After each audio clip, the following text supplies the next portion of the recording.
푸틴 러시아 대통령이 오늘 저녁 북한을 방문할 예정인 가운데 북한이 새로운 높은 관계를 거론하며 친선과 협조의 의미를 강조하고 나섰습니다.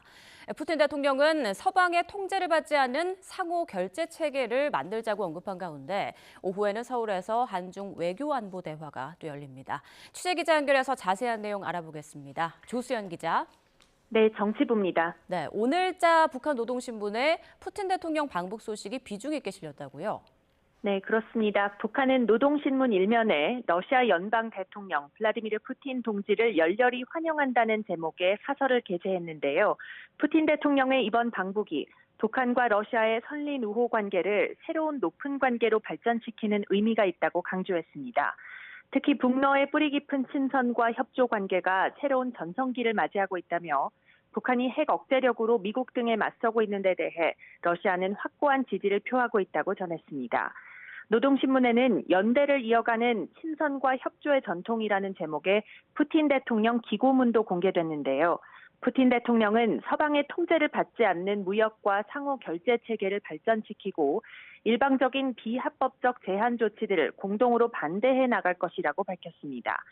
이는 북한과 러시아가 미국 중심의 국제 금융 시스템과 기축 통화인 달러화의 영향을 받지 않는 무역 결제 시스템을 갖추겠다는 뜻을 밝힌 것으로 해석됩니다.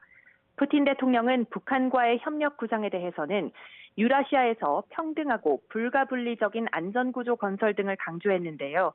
안전구조는 군사협력 관계를 지칭하는 것으로 보여서 이번 북러 정상회담에서 어떤 결과가 나올지 주목됩니다. 네, 푸틴 대통령 기고문에 대해서 우리 정부는 어떻게 평가하고 있습니까? 네, 통일부 당국자는 달러를 기축 통화로 하는 금융 시스템에서 러시아가 영향권을 강화하려는 의도가 있는 것으로 보인다고 분석했습니다. 앞서 북러는 2014년 경제공동위원회에서 루블화를 교역의 주요 통화로 삼기로 합의했는데요. 북한의 달러 선호 경향과 또 북러 간 미미한 교역량으로 인해 진전을 보지 못한 것으로 알려졌습니다. 통일부는 또 푸틴 대통령의 이번 방북이 지난 2019년 시진핑 중국 국가주석의 방북에 이어 두 번째 국빈 방문 사례로 보고인다고 평가했습니다. 이런 가운데 오늘 서울에서는 한일중 정부가 협력을 다지는 자리가 이어지고 있습니다.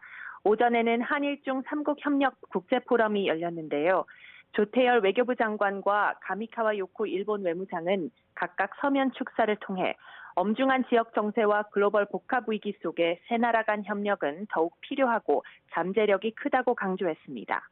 왕이 중국 외교부장도 서면 축사에서 지난 25년간 3국 협력은 아시아에서 가장 영향력 있는 다자 협력 메커니즘 중 하나로 발전해 3국 국민에게 혜택을 주고 지역과 글로벌 평화 번영을 촉진하는 데 핵심 역할을 해왔다고 평가했습니다.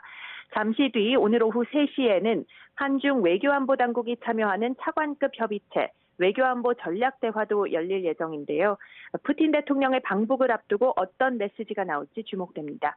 지금까지 정치부에서 YTN 조수연입니다.